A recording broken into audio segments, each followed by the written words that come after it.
In order to know more about the RNN, yesterday we learned there are some variants, 1 to 1. That means we have one input and we have one output. We also have one to many, let's say n. Okay. Then we have one input and there are many output.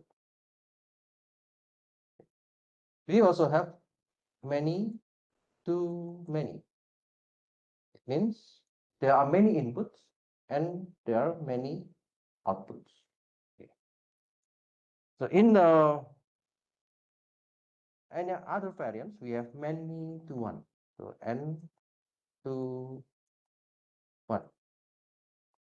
It means there are many input, and after we do the input 1, we got the h1. After we got the x2, we have the h2. After we input the x3, we had the h3, and so on until we finish. So we can determine what is the output. Then if you have some kind of word, let's say I love this smartphone. Then after I input each of the text, after I input I, and then after I know the word love, after I know the word this, after I know the word smartphone, then at the end, we have one input. So for example, it is the sentiment analysis, whether it is positive or negative.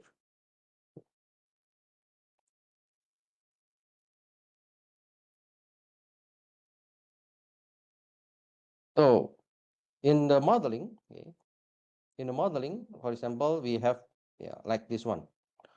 This movie is interesting. So we have the embedding, okay, or we call it the token representation. So you already learned a lot of the token representation. So what does it mean? If you already learned the text representation, okay, in the text representation, you already learned a lot of method. For example, we learned about one-hot encoding. Okay, so we can use the back of words. Okay. So we can calculate the frequency, or we can use the TF IDF. Okay. So those are the basic text representation. Okay. After we have those text representation, we can do with the RNN. But in the RNN or in the deep learning, usually we have another kind of text representation. So not only this one, not using the one-hot encoding, not using the pack of words, not using the TF-IDF, but there are other kind of embedding. So they call it embedding. So this is a kind of embedding. And nowadays, there are many embedding methods to transform one token into a representation for deep learning. So this is the same mechanism what you learned before. We calculate the h0 and x1 within a function, so we can produce the h1. And then we calculate again with the function to produce h2. Again, we calculate with the f, we calculate to get the h3 and so on. Then after we have this model, okay, there's a new data. This movie is good. So if we have this new data, what is your prediction? Is it positive or negative? And based on this model, we can calculate the probability of positive and the probability of negative. If positive is higher than negative, then it is positive. If negative is higher than positive, then it is negative.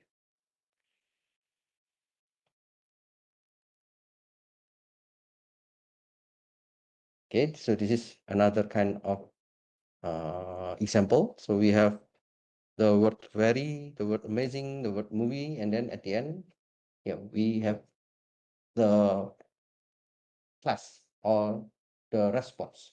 If we have this data and after we got this response, then it means we can have a new kind of model. So the model will be generated based on the training data in order to fit with any new data. If it is about one too many, then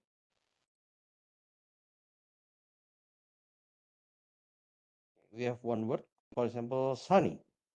So we can make the representation by the embedding. So the representation nowadays, there are many kind of LLM. Okay? If you know the LLM, they already have the model. They already have the pre-trained model. So the pre-trained model means they already have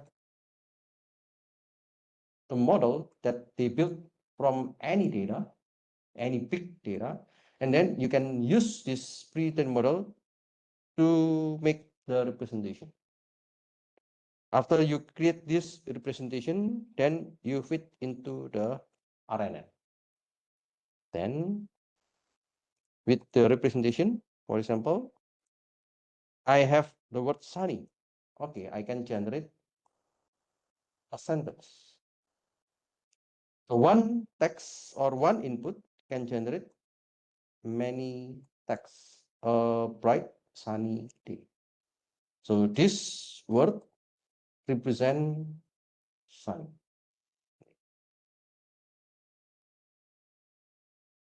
Or the other kind of RNN, we have one too many. Then it means if we have words like bright, sunny day, so we can try to predict every of the next possible word. For example, I have the word bright. So I will do the embedding. After I do the embedding, I will do the calculation and then I will get the H1. So after I got the H1, I would like to predict what will be the next possible word. Okay, maybe the highest probability is sunny.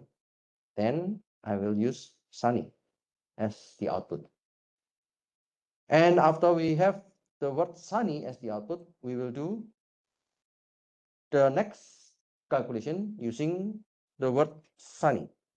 And sunny will be embedded into this section.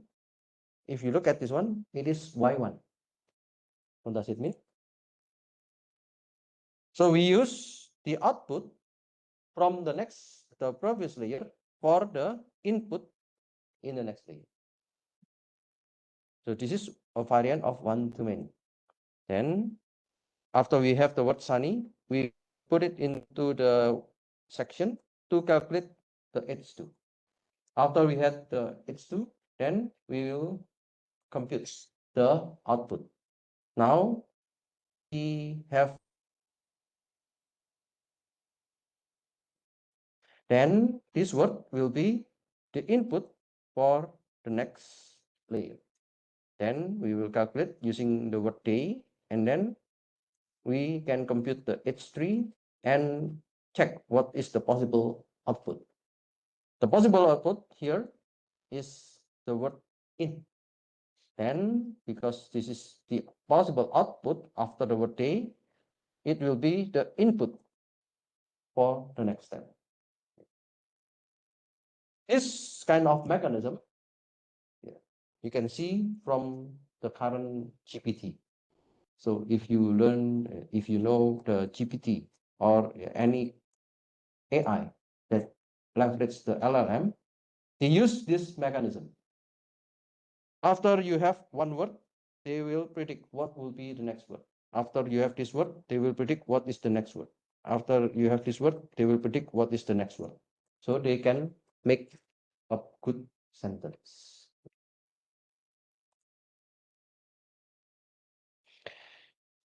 Yeah, we will learn more about sequence to sequence. Okay, so next week we will learn about this sequence to sequence. But today, let me give you just the basic idea of sequence to sequence. In the sequence to sequence, it means we have many to one plus one to many. So many to one, it means we have many input and one output. After we have the output, and then again we do, this is for the input, one to many. So the output will be again many output. Okay. So you already learned the many to one mechanism. We can encode the input sequence into a single factor. Okay, so we have the input and we create a single factor. And after we have the single factor, we will produce the output. Produce the output sequence from the single input factor. So this kind of things already presented in one of the good conference. It was in 2014. Okay. It is about the sequence to sequence. And there's also another variant about the character level language model. Previously, it was text or word. For a text or word, it means you want to predict what is the next word. What is the next word? But for character level, we can predict what will be the next character. So I have the vocabulary. It's E, L, and O. Now, let's suppose we have the example training sequence is H, E, L, L, O. Then for the input layer, we can design like this one. We have H, then the matrix will be 1, 0, 0, 0. If it is E, then it is 0, 1, 0, 0. If it is L, then it is 0, 0, 1, 0. Another L, because hello contains 2L. Then there is another matrix which similar with the previous one, which is 0, 0, 1, 0. So this input layer, or yeah, let me just make it as a simple embedding. After that, we can calculate with the H. We can calculate with the H. Okay. So you have the weight, which is W H H to multiply the H T minus 1 plus the weight for the XH multiply with the input. Yeah, let me just make it simple without the bias. Yes, sometimes you need to include the bias, but for this one, I do not include the bias. Then let's say we have this input layer, the hidden layer, and then with the calculation with the weight, we got the next hidden layer. And then after we calculate, we got the next hidden layer, and then we got the next hidden layer. Then yeah, we can do similarly like what I explained before. We have one input and we can predict the possible value for the output. So in this case, the matrix will have the same size. So let's suppose I have only 4 characters, but actually in the LLM, the matrix or the factor is very huge. Not only, this is 4 multiplied by 1. And the output is also a matrix of 4 multiplied by 1. So in the LLM, there is a huge matrix. And then after you do the calculation with some kind of this hidden layer, then you can get a probability. So the probability means any value. Sometimes it can be in the probability, sometimes it is a kind of value. And we can apply some function. For example, we use the tangent function, or if you use the sigmoid, or if you use the ReLU, can be also be useful for this kind of training. Then we want to check the target character is E. So using this kind of output, then we want to use this number for the target characters. And then we use this one as the next input. So the next input, so we will check what is the loss. If we select this E, then there might be some loss. And we need to calculate the difference between the target characters and the next character. If you look at this one, the value is high here, but we choose this one. Of course, there is a loss. So we need to calculate the loss. And then again, we will do the calculation, and then we got this one. So the target characters is L. So we select this number. But this number is negative. Actually, we want to minimize the loss. Then you can use this one and then find the loss compared to the input in this. Then after you calculate the loss, then again, you calculate again what will be the next possible character. So we got this. And again, we will check the loss with the next character and so on. Okay. In overall, we will get the total loss, and then we can update what is the best way to predict the next character.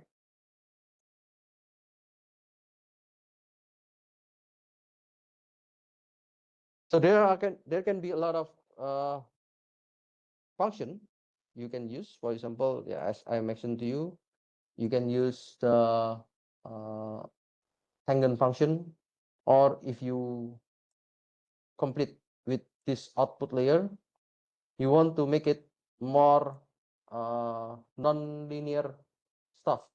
So we can use the softmax function. So the softmax function, it will make it more non-linear to the words. And okay, with this softmax function, it seems it is more closer to the target. So this is the value for the H, this is the value for E, this is the value for L, and this is the value for O.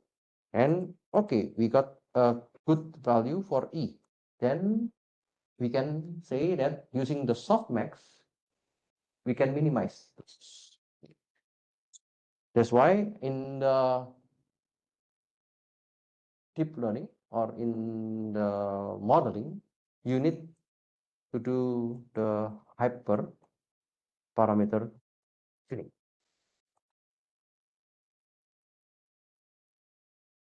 So later we will check on the Python code. So the hyperparameter tuning means you need to choose what is the function. If I use softmax, this is the result. What about if I use tangent?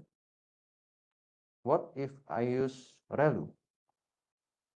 And there are some other kind of parameters, and you need to check what are the best parameters for doing the modeling.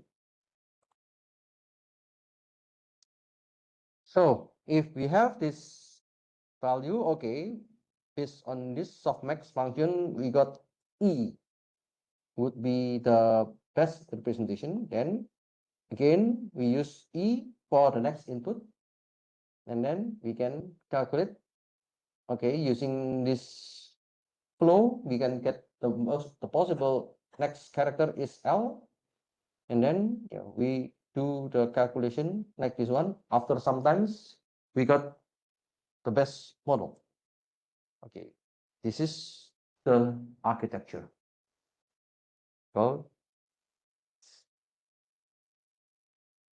this is the best architecture that we can use to do the prediction.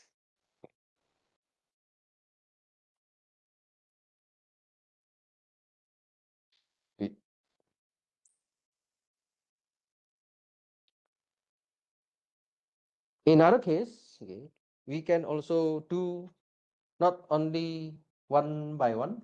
Okay.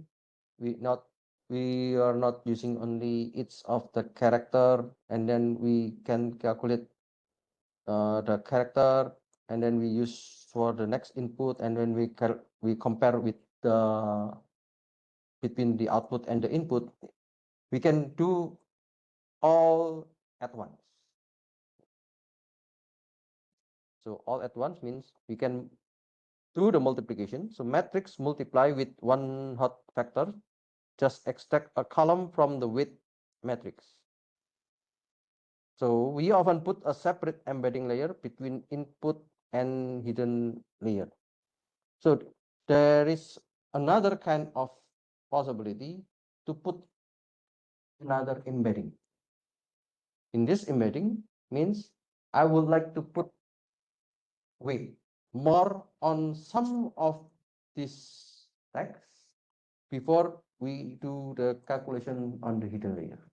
Okay. So there's a kind of architecture to push the performance of this input layer before we do the calculation. And this kind of things, it is a kind of matrix multiplication. We have another weight to determine the possible value for calculating with the hidden layer. For example, we have this weight. This is just an example.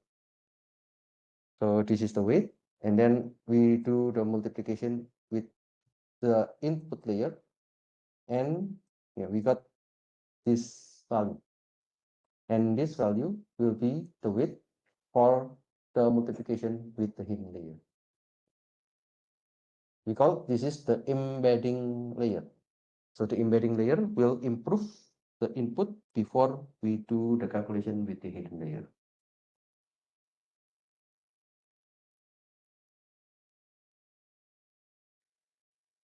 Now, when you already have the architecture, when you already have the full process for the RNN, there are some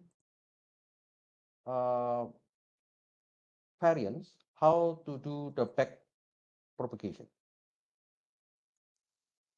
If you already joined the data science Engyung, okay, I hope that you already learned about the back propagation. The back propagation is one of the algorithm in the neural network, and we can have some different ways to do the back propagation. The first, we call it the back propagation through time. The back propagation through time means we will do all the process until we finish, and for every output that you produce, you will calculate the loss. So it means we have L1, L2, L3, L4, and then we accumulate into the total loss.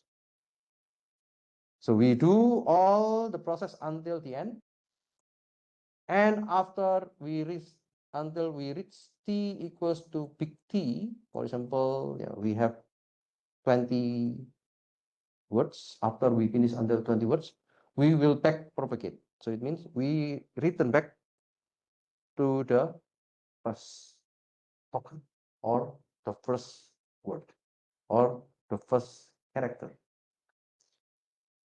So the back propagation means we want to check what is the minimizing the error between each of the layer. After we can get the minimized error between the layers, we get a new weight. Okay, we had a new weight, and then again we calculate from the beginning until the end, and we calculate the new loss of L1, the new loss of L2, the new loss of L3, and so on. And then we calculate the overall loss, and yeah, we check what is the loss. What is the loss on the, sometimes we call it epoch. The epoch 1, what is the loss? And then we do another epoch. For epoch 2, what is the loss?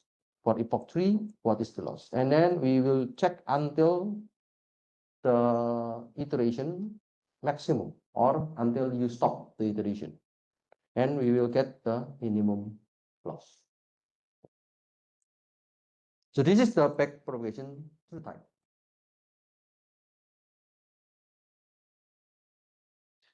The other kind of back propagation, we can do the truncated. Truncated means we cut until some of the section. So run forward and backwards through chunks. This is a kind of segment. So you do not use all the data, but you can segment. For example, for the whole data, I did 3 chunks or I did 3 segments. This is segment 1, this is segment 2, this is segment 3. Okay. Then run forward and backward through the chunks of the sequence instead of the whole sequence. I will go until this and then back.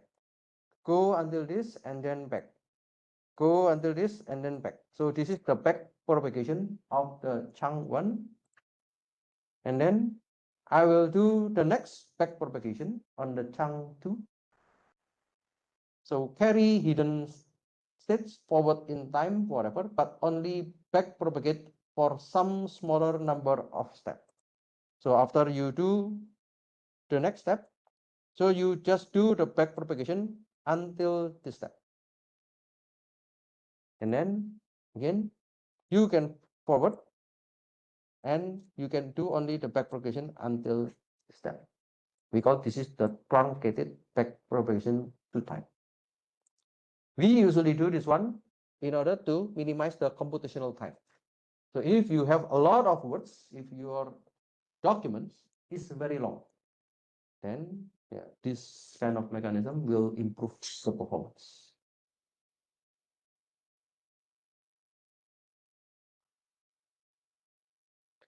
So there are some issues in the RNN. RNN is the basic neural network.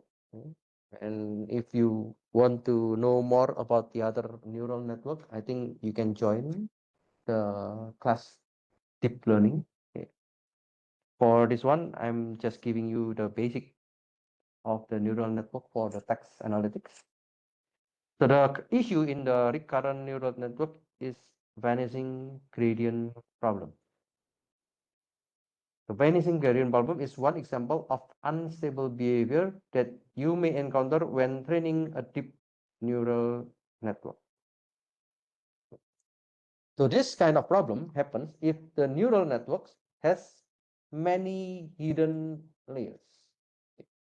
So if your network has many hidden layers, the gradients in the earlier layers will become very low as we multiply the derivatives of its layer. So as a result, learning in the earlier layers becomes very slow. What you can see from the examples that I give to you, the matrix, it is 2 multiplied by 3. The matrix 2 multiplied by 3, I give you a good number. For example, the 0 0.5, 0 0.8, and so on. With this good number, of course, the result is good. However, in the reality, when you have a lot of words, you cannot get a high value like this one. Usually the value is like 0.0000000001, or maybe the other value, if it is very low probability, then it is like 0.00000000 at around many zero.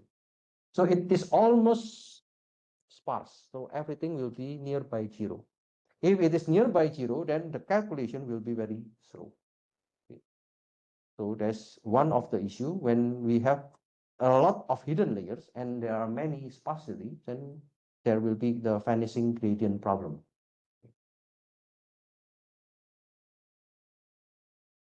So this kind of vanishing gradient problem, we need to solve it with some methods. The other kind of problem with the RNN is the exploding gradient problem. If the value is very small, like the 0.00000000, then it will diminish or it will nearby zero at the end. On the other hand, the exploding is another example of unstable behavior that may encounter when the training the deep neural network, when the gradients, in some cases, the gradients keeps on getting larger and larger.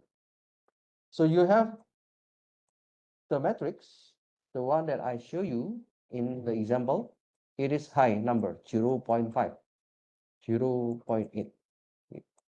So in some cases, not all cases, the number is very huge. And the number can be also negative, maybe 0.998. And then the other number is minus 0.998.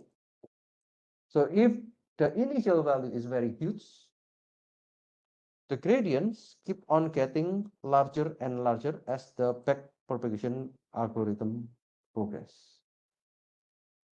This in turn cause very large weight updates and cause the gradient descent diverge. It means if it is very huge, when we do the backpropagation, it becomes larger. It becomes larger. Or if the maximum is 1, it becomes like 0.999999 and something. Yeah, this is the issue of the neural network, especially when you do with the multiplication. That's why in the neural network, we need to check what is the best activation function. What I mentioned to you before, it was using the tangent or the hyperbolic tangent. But there is also another function. We can use the sigmoid function. There's also another function. We can use ReLU or the rectifier linear unit.